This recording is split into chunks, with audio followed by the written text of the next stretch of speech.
우리 아버지 하나님의 거룩한 성도 여러분, 하나님의 크신 은혜와 평강과 사랑이 여러분 모두 함께 하기를 간절히 바랍니다. 저는 지난 4월 마지막 한 주일을 필리핀에 있는 소르소곤이라는 도시에서 한 주일 동안 말씀을 증거하고 왔습니다. 필리핀의 수도 마닐라 공항에서 또다시 비행기를 갈아타고 1시간 정도 남쪽으로 내려가면 레가스피라는 도시가 있는데, 그 도시에 있는 다라가라는 공항에서 내려서 여기서 또다시 1시간 반 정도 동해안 쪽으로 달려가면 소르소곤이라는 아름다운 도시가 있습니다. 매일 저녁 예언 집회를 하는데 약 200명이 모여있고, 그 좁은 교회 안에는 오직 구도자들만 한 100여 명이 가득 차 있고, 바깥에 성도님들은 안으로 들어오지 못하고 바깥에 서서 말씀을 들어야만 했습니다. 참으로 놀라운 것은 여기 200명 모인 그 가운데 거의 4분의 1 이상이 다 어린아이들이었습니다. 갓난아이부터 시작해서 초등학교 학생까지 얼마나 그들이 말씀에 집중하면서 예배를 드리는지, 어린아이들도 갓난아이들도 울음소리가 들리지 않았습니다. 그들의 모습 속에서 필리핀 교회의 희망을 보았고, 그들의 장래를 보았고, 그들의 저력을 보았습니다. 지난 안식일 40명이 침례를 받았고, 아직 침례를 위해서 준비된 분들은 15분이 더 계셔서 아마 이번 안식일에 그분들의 침례식이 계속될 것 같습니다.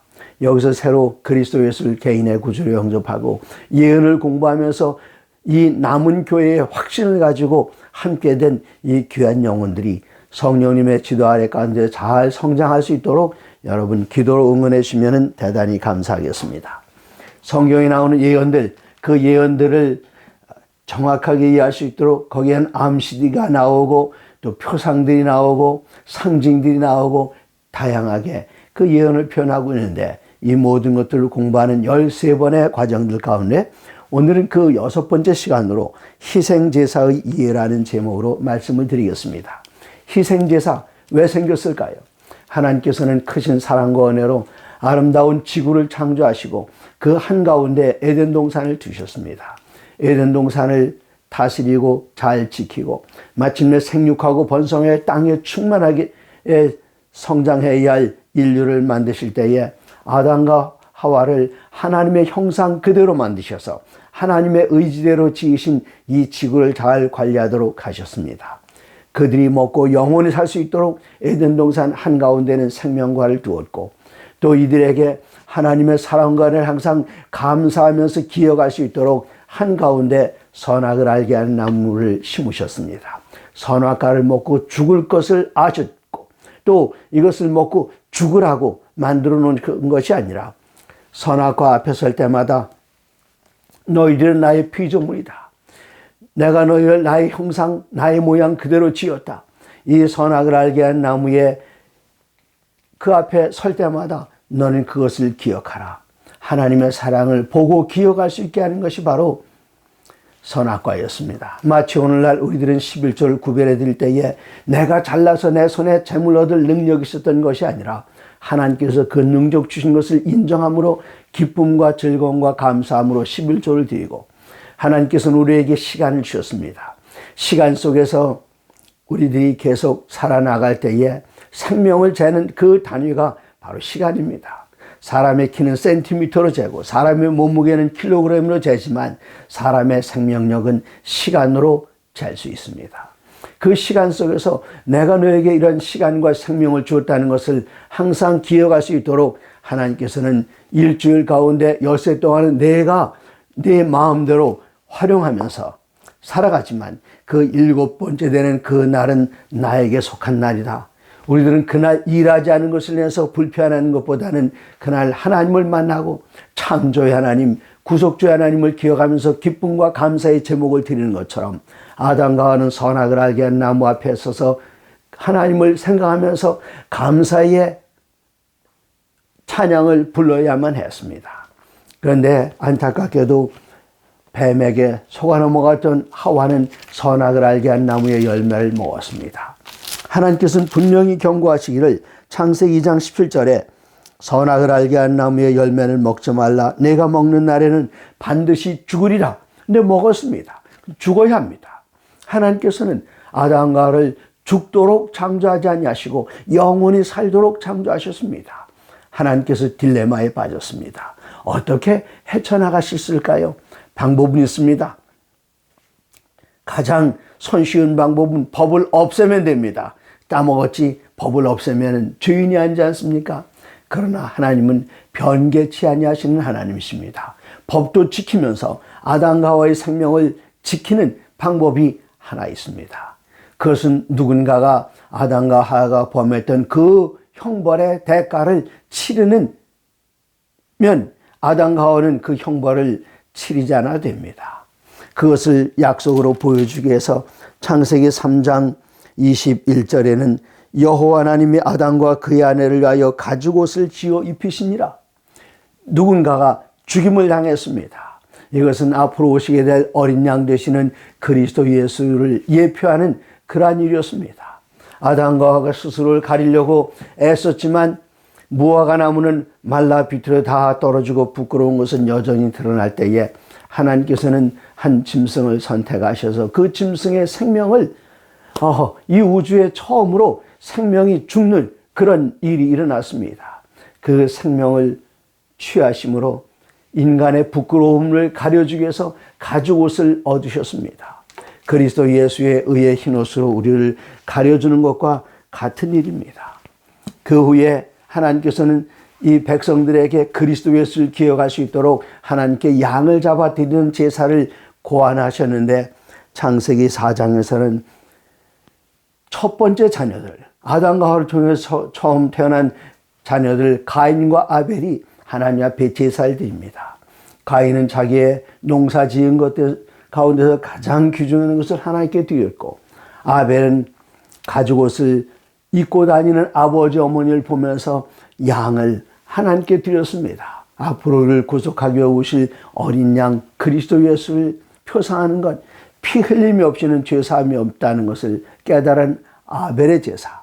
하나님께서는 아벨의 제사를 흠양하셨지만 가인의 제사는 물리치셨습니다. 어떻게 벌써부터 하나님 앞에 불순종하는 일이 이렇게 빨리 퍼져나갈 수 있을까요? 하나님께서는 그 제사를 받지 않으셨는데 그 이후에도 제사를 받지 아니하시는 그 일에 대해서 이사야서 1장에는 이렇게 표현합니다. 하늘이여 들으라, 땅이여 귀를 기울이라. 여호와께서 말씀하시길 내가 자식을 양육하였거늘 그들이 나를 거역하는도다. 이스라엘 백성들에 대한 이야기입니다. 3절 소는 그 임자를 알고 나귀는 그 주인의 구유를 알걸만은 이스라엘은 알지 못하고 나의 백성은 깨닫지 못한도다. 슬프다 범죄한 나라요 허물진 백성이요. 그들이 하나님 앞에 예물을 가지고 옵니다. 그들의 행동은 이렇게 하고 마치 하나님을 달래는 것처럼 예물을 가지고 올 때에 하나님께서는 11절에 말씀하시기를 너희의 무수한 재물이 내게 무엇이 유익하뇨. 나는 수양의 번제와 살찐 짐승의 기름에 밥을 넣고 나는 수송아지나 어린 양이나 수염소의 피를 기뻐하지 아니하노라. 너희가 내 앞에 보이러 오니 이것을 너희에게 누가 요구하였느냐? 내 마당만 밟을 뿐이니라. 그런 제물을 안 받으시겠다. 옛날 가인의 제물을 거절하셨던 하나님께서는 그냥 겉모양만 내면서 그들이 딴짓 다 하고 돌아다니면서 이것을 하나님을 달래려고 하는 그거 받지 않으시겠다. 그렇게 말씀하십니다. 그러면 이 제물을 드리는 것은 왜 제물을 드리는 제도가 생겼을까요? 히브리서 10장 1절에는 이렇게 설명합니다. 율법은 장차 올 좋은 일의 그림자일 뿐이요 장차 올 일, 여기 양을 잡아서 제사 드리는 그 일은 그게 진짜가 아니라 장차 올 일에 대해서 미리 보여주는 그림자다. 참 형상이 아니므로 그 다음에 4절로 넘어가면은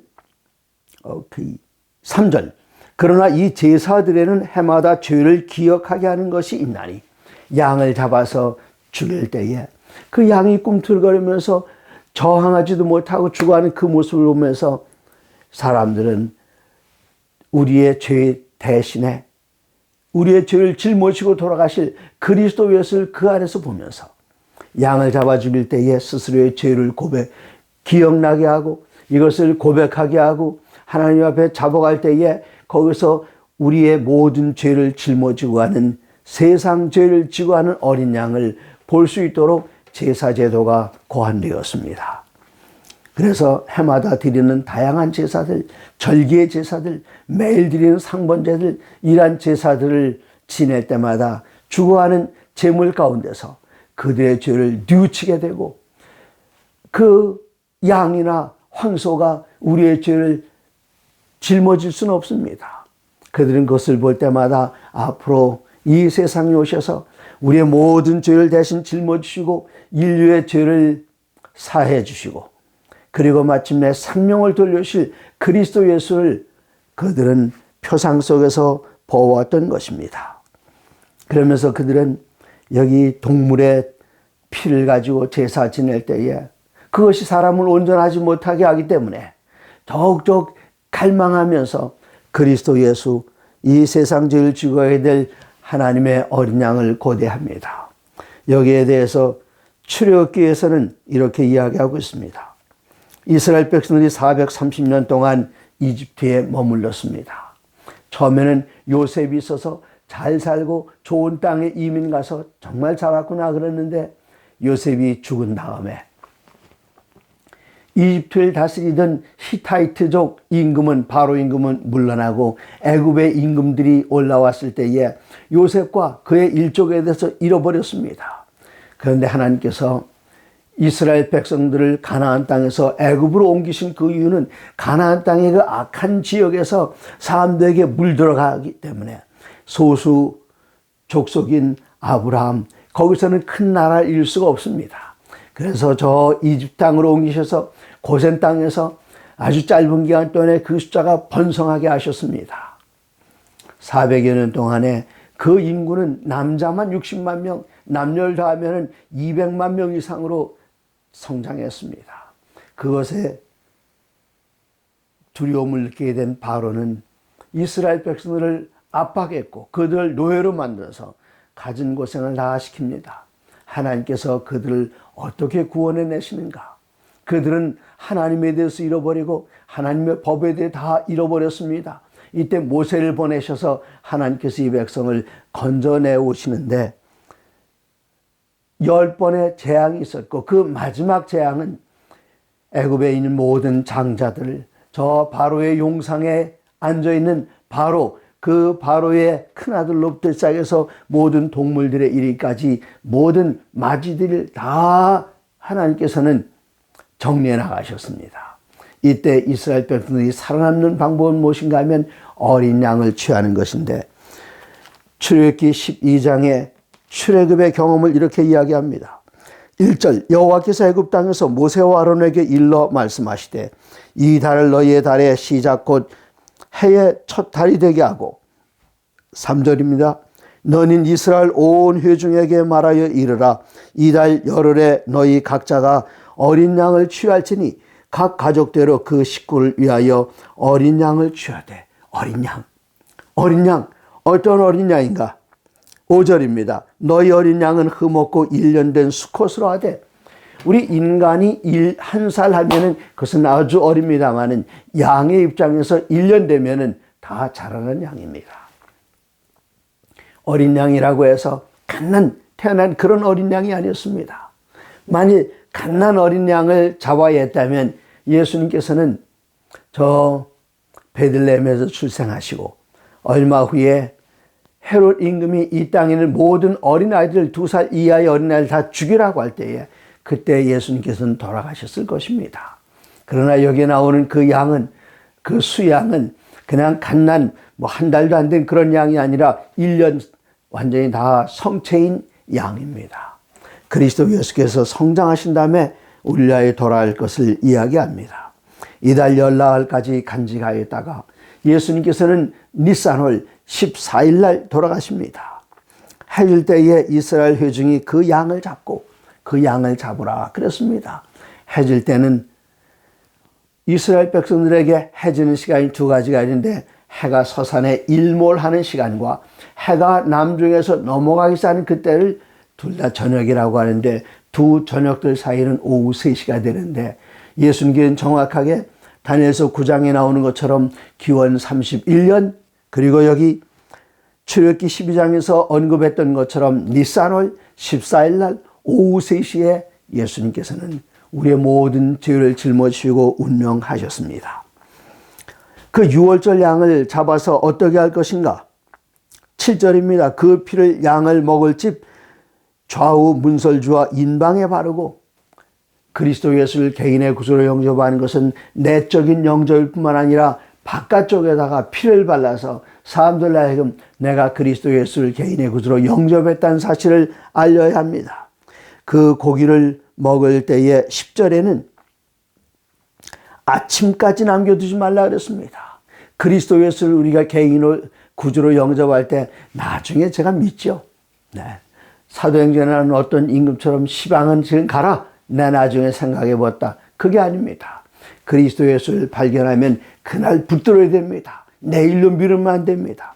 그래서 아침까지 남겨두지 말고 11절에 너희는 것을 이렇게 먹을지니 허리에 띠를 띠고 발에 신을 신고 손에 지팡이를 잡고 급히 먹으라. 그리스도 예수를 개인의 구주로 영접하는데 한순간이라도 뒤로 미루면 안 됩니다. 우리가 회개의 보좌에 나가야 될 때에 다음으로 미루면 안 됩니다. 급히 먹으라. 급히 서둘러라. 내일로 넘기지 마라. 히브리서 3장 13절에 나오는 말씀처럼 오직 오늘이라 일컫는 동안에 우리가 죄의 유혹으로 말미암아 사망에 떨어지는 그런 일은 없어야 되겠습니다. 지금 이 시간입니다. 내일이 아닙니다. 다음 시간이 아닙니다. 바로 이 시간에 그리스도 예수를 개인의 구주로 영접해야 할 것을 여기 그렇게 명령하고 있습니다. 유월절 어린 양에 대해서 고린도전서 5장 8절에는 유월절 어린 양을 곧 그리스도라 그렇게 표현했습니다. 옛날에는 양을 잡아서 하나님께 성전에서 드렸는데 그 성전에 대해서 학개서에는 놀라운 말씀이 기록되어 있습니다. 이스라엘 백성들이 하나님의 말씀을 또다시 불순종했기 때문에 옛날 이집트의 포로가 됐던 이 백성들은 이제 또다시 북방 이스라엘은 아수리에 의해서 완전히 없어져 버리고 남아있는 남방 유다 사람들은 바벨론으로 포로로 붙잡혀 갔습니다. 그곳에 70년 동안 또 포로 생활을 했습니다. 마침내 하나님께서는 예루살렘의 황만이 70년 만에 이르게 되었을 때에 바벨론이 멸망하게 되었고 바벨론에서 다시 이 백성들이 유다 땅으로 돌아와서 하나님의 성전을 짓습니다. 스룹바벨이 주도적으로 지었고 그때의 대제사장은 여호수아라는 대제사장이 있었습니다. 여기 이 말씀을 들어보십시오. 학개 2장 3절입니다. 너희 가운데에 남아있는 자 중에서 이 성전의 이전 영광을 본 자가 누구냐? 70년이 지났기 때문에 어려서 포로로 붙잡혀갔던 그 사람들은 옛날 솔로몬이 지었던 성전의 영광을 본 사람들이 있었습니다. 그것은 웅장하고 아름다웠을 뿐만 아니라 비록 모든 사람들이 보지는 못했을지라도 그 지성소에 들어가면은 법궤가 있고 법궤를 덮는 뚜껑인 시은서 위에 여기에 두 천사들이 날개를 서로 연하면서 지키고 있는 그곳에 하나님의 영광이 그곳에 임하였습니다. 셰키나의 영광이 그곳에 항상 임재하시는 하나님의 임재를 나타냈는데 이제 이스라엘 백성들이 바벨론에서 포로 생활을 마치고 돌아와서 스룹바벨의 성전을 지었을 때에 그 안에 법궤는 없습니다. 그 안에 셰키나의 영광이 없었습니다. 그래서 여기에 질문하기를 3절에 너희 가운데에 남아있는 자 중에서 이 성전의 이전 영광을 본 자가 누구냐? 이제 이것이 너희에게 어떻게 보이느냐? 이것이 너희 눈에 보잘것 없지 아니하냐? 물론 잘 지었습니다마는 먼저 솔로몬의 성전에 비하면 보잘것없는 것이었고 그 안에는 법궤도 없었고 세키나의 영광도 없었습니다. 그런데 그 뒤에 나오는 말씀을 보십시오. 6절입니다. 학개 2장 6절 만군의 여호와가 이같이 말하노라 조금 있으면 내가 하늘과 땅과 바다와 육지를 진동시킬 것이요. 큰 일이 날 것입니다. 이 지구 역사에 있어서 세 가지 큰 사건이 있었는데 첫 번째 사건은 창조입니다. 그리고 끝의 사건은 우리 주님의 부활입니다. 그 한가운데 아주 중요한 사건, 그리스도 예수께서 이 땅에 오시는 것입니다. 이 땅에 오셔서 공생애의 생애를 사시고 마침내 그 결정은 십자가에서 돌아가심으로 인류의 구원을 완성시키시면서 다 이루었다 말씀하시는 그 사건. 바로 그 일이 천지를 진동시킬 그런 사건입니다. 2장 7절입니다. 또한 모든 나라를 진동시킬 것이며 모든 나라의 보배가 이르리니 내가 이 성전의 영광이 충만하리라. 내가 이 성전의 영광이 충만하게 하리라. 만군의 여호와의 말이니라.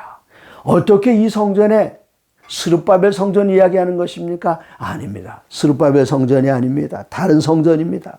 그럼 헤롯 성전일까요? 그것도 아닙니다. 이어서 2장 8절에 보시면은 만군의 은도 내 것이요 금도 내 것이니라. 만군의 여호와의 말이니라. 9절 이 성전의 나중 영광이 이전 영광보다 크리라. 이전 영광은 솔로몬 성전의 영광, 엄청난 영광스러웠죠. 세키나의 영광이 그곳에 있었죠. 법궤가 있었죠. 그러나 그 영광보다 나중의 영광이 더 크리라. 만군의 여호와의 말이니라. 내가 이곳에 평강을 주리라. 만군의 여호와의 말이니라. 그러면 여기 7절 다시 읽으면 내가 이 성전의 영광이 충만하게 하리라. 그러면 그 영광은 어떤 영광일까요? 요한복음 2장 19절에 예수님께서는 한 이야기를 들려주십니다. 그때 6월절이 가까운 때였어요. 예수님이 성전 안에 들어가셨을 때에 성전이 아마도 혼란스러웠습니다. 비둘기 파는 사람들도 있고 돈 바꾸는 사람들도 있고 예수님께서 성전을 정결케 하셨습니다. 그리고 말씀하십니다. 19절에 예수께서 대답하여 이르시되 너희가 이 성전을 헐라.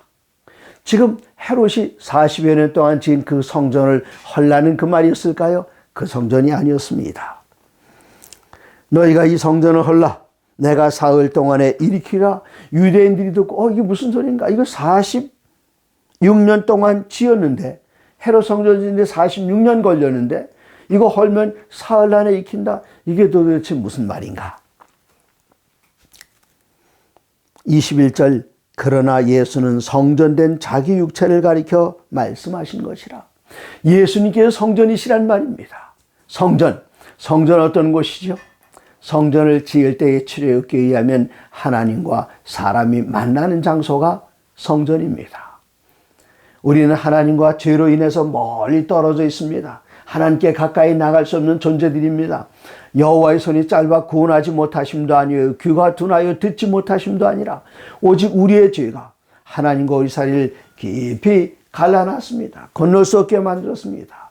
그런데 하나님께서는 우리와 함께 있길 원하시기 때문에 이 땅에 성전을 지으라고 하셨던 그 하나님, 이제는 하나님께서 이런 건물 성전이 아니라 직접 이 세상에 오셔서 하나님의 임재를 사람들에게 보이고 하나님의 사랑을 사람들에게 나타내 실천하는 것.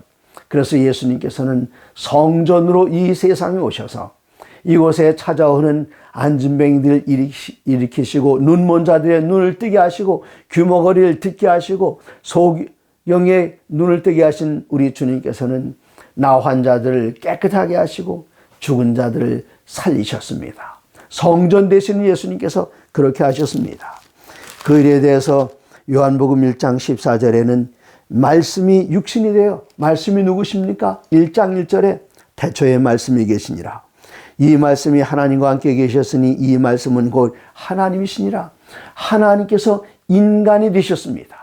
인간이 되신 그 이유는 무엇인가 하면은 그 히브리서의 놀라운 말씀, 히브리서 2장 14절 자녀들은 혈과 육에 속하였음에 그도 또한 같은 모양으로 혈과 육을 함께 지니심은 우리처럼 인간이 되신 그 이유는 죽음을 통하여 죽음의 세력을 잡은 자 곧 마귀를 멸하시고 또 죽기를 무서워함으로 한평생 매여 종노릇하는 모든 자들을 놓아주려 하심이니 예수님께서 성육신 하셨습니다. 말씀이 육신이 되어서 우리 같은 혈과 육을 지니신 육신이 되어서 이어서 말씀하십니다. 우리 가운데 거하심에 우리 가운데 거하시는 것 그것이 바로 성전입니다. 우리 가운데 거하심에 우리가 그 영광을 보니 아버지의 독생자의 영광이요 은혜와 진리가 충만하더라. 18절. 본래 하나님을 본 사람이 없으되 아버지 품 안에 있는 독생하신 하나님이 나타내셨느니라. 예수님 그분께서 성전 그 자체가 되셔서 우리 가운데 거하셨습니다. 이사야서 6장 1절에는 성전을 본 이사야의 경험이 있습니다. 이 땅의 성전이 아니라 하늘 성전을 본 세 인물이 있습니다. 이사야가 보았고 에스겔이 보았고 신약 성경에 의하면 요한이 봤습니다.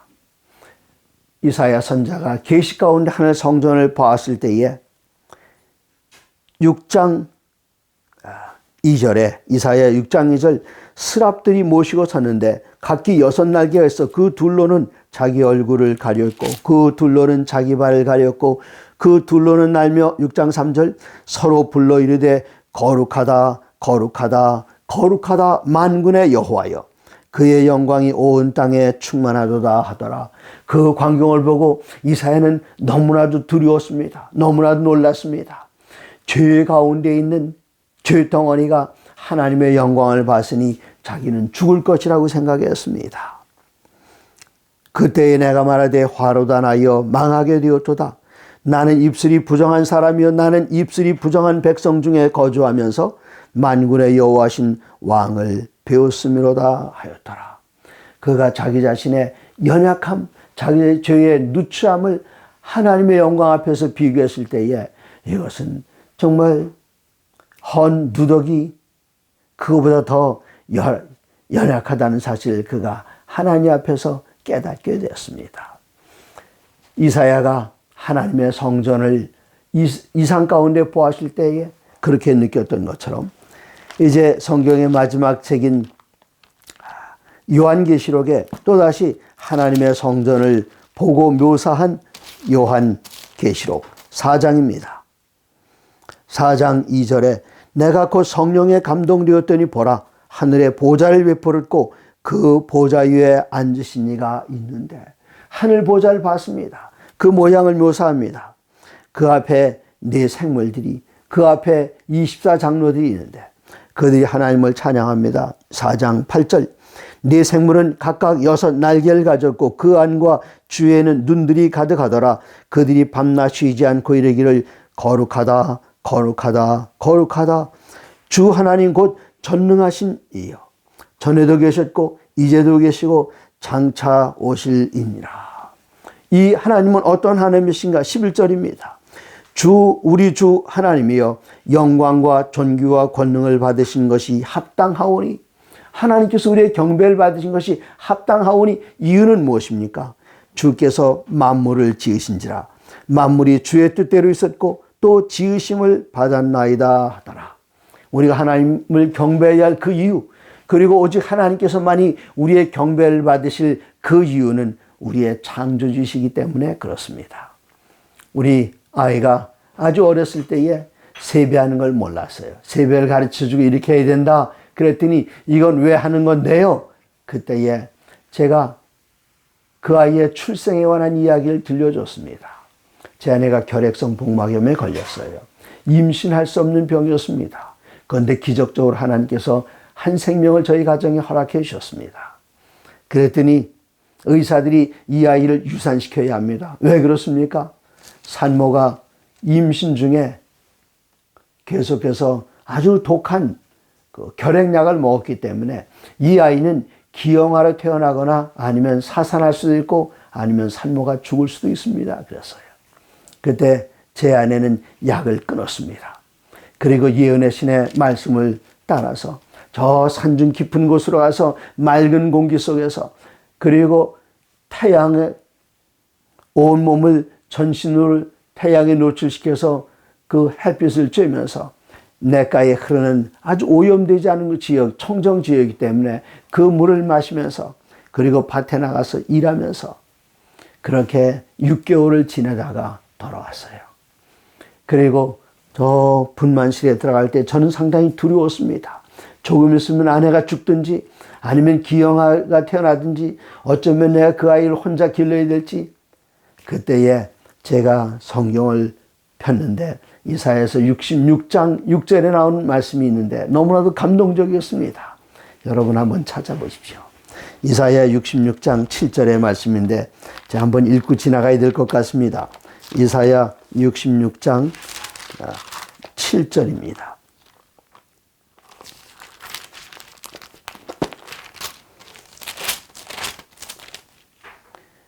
시온은 진통을 하기 전에 해산하며 고통을 당하기 전에 나말을 낳았으니 이러한 일을 든 자가 누구이며 이러한 일을 본 자가 누구냐. 나라가 어찌 하루에 생기겠으며 민족이 어찌 한순간에 태어나겠느냐. 그러나 시온은 진통하는 즉시 그 아들을 순산하였도다. 여호와께서 이르시되 내가 아이를 갖도록 하였은즉 해산하게 하지 아니하겠느냐. 내 하나님 이르시되 나는 해산하게 하는 이인즉 어찌 태를 닫겠느냐 하시니라. 제가 그 말씀을 읽는 그 순간 희망이 생겼고 용기가 생겼습니다. 만면의 근심은 사라지고 미소로 가득 찼습니다. 입술엔 하나님께 감사로 가득 찼습니다. 그리고 아이가 태어났어요. 이 사실 나에게 이야기해 줬습니다. 네 어머니가 너를 낳을 때는 어머니가 목숨을 걸고 낳았다. 창조 하나님. 그 다음에 우리 하나님께서 우리에게 영광을 받으시기에 합당한 그 이야기를 또다시 요한계시록 5장에서 이야기합니다. 요한계시록 5장에 보좌의 광경을 요한이 봤습니다. 하나님께서는 오른손에 두루마리를 가지고 계시는데 7인으로 봉했습니다. 음성이 들려옵니다. 누가 이 인을 떼기에 합당하냐. 요한이 보니까 온 우주에 이 인봉하는 것을 떼기에 합당한 자를 찾지 못했습니다. 그것은 우리 인류의 구속과 관계가 있는데 인봉한 것을 누군가 떼줘야 우리의 구속이 이루어지는데 아무도 없습니다. 그가 100세가 넘은 요한이 엉엉 울었어요. 그랬더니 그때의 음성이 들려옵니다. 계시록 5장 5절 장로 중에 한 사람이 내게 말하되 울지 마라. 유다 지파의 사자 다윗의 뿌리가 이겼으니 그 두루마리와 그 7인을 떼시리라. 유다 지파의 사자 라이언입니다. 그 얘기를 듣고 귀로 듣고 눈으로 봤어요. 눈으로 봤는데 거기 사자는 없었어요. 눈으로 보니까 뭐가 있었을까요? 이 5장 6절에 보니 내가 또 보니 보좌와 네 생물과 장로들 사이에 한 어린 양이 서 있는데, 네, 이 어린 양은 정말 강력한 사자처럼 죄의 권세를 다 깨뜨리고 이기시고 사망 권세를 이기셨습니다. 이기시는 방법은 무엇입니까? 어린 양처럼 자신을 주신 그 일. 내가 또 보니 보좌와 네 생물과 장로들 사이에 한 어린 양이 서 있는데 일찍이 죽임을 당한 것 같더라. 그래서 여기 성도들은 하나님 앞에 노래를 부릅니다. 두루마리를 가지시고 그 인봉을 떼기에 합당하시도다. 일찍이 죽임을 당하사 각 족속과 방언과 백성과 나라 가운데서 사람들을 피로 사서 하나님께 드리시고 그들로 우리 하나님 앞에서 나라와 제사장들을 삼으셨으니 그들이 땅에서 왕노릇하려다. 이런 찬양 이어서 계속 찬양이 이어집니다. 12절 큰 음성으로 되 죽임을 당하신 어린 양은 능력과 부와 지혜와 힘과 존귀와 영광과 찬송을 받으시기에 합당하시도다. 어떻게 해요? 우리의 구속을 위해서 우리 주님께서 돌아가셨고 그 독생성자를 우리에게 주셨으니 우리 구속사업으로 말미암아 우리들의 경배를 받으시기에 합당하다 그랬습니다. 어린 양, 이 어린 양은 신약성경 전체에 오직 누구만 사용했는가 하면 요한만 사용했습니다. 다른 곳에 어린 양이라는 표현이 나오지만 그것은 그 실제적인 양을 말하는 것이고 요한복음 1장 29절에 보라 세상 죄를 져가는 하나님의 어린 양을 보라. 36절에 같은 내용이 반복합니다. 그리고 요한계시록에 예수님을 가리키는 어린 양이라는 표현이 30번씩이나 나옵니다. 요한은 32번씩이나 어린 양 그리스도 예수를 가리켜서 우리의 희생제물 대신 우리를 위하여 피 흘려 돌아가시고 우리를 다시 사셨기 때문에 우리 주님께서는 세세토록 영광과 존귀와 경배를 받으시기 합당하시고 아버지께서는 우리를 지으셨기 때문에 영광과 존귀를 받으시기에 합당하신 분이십니다.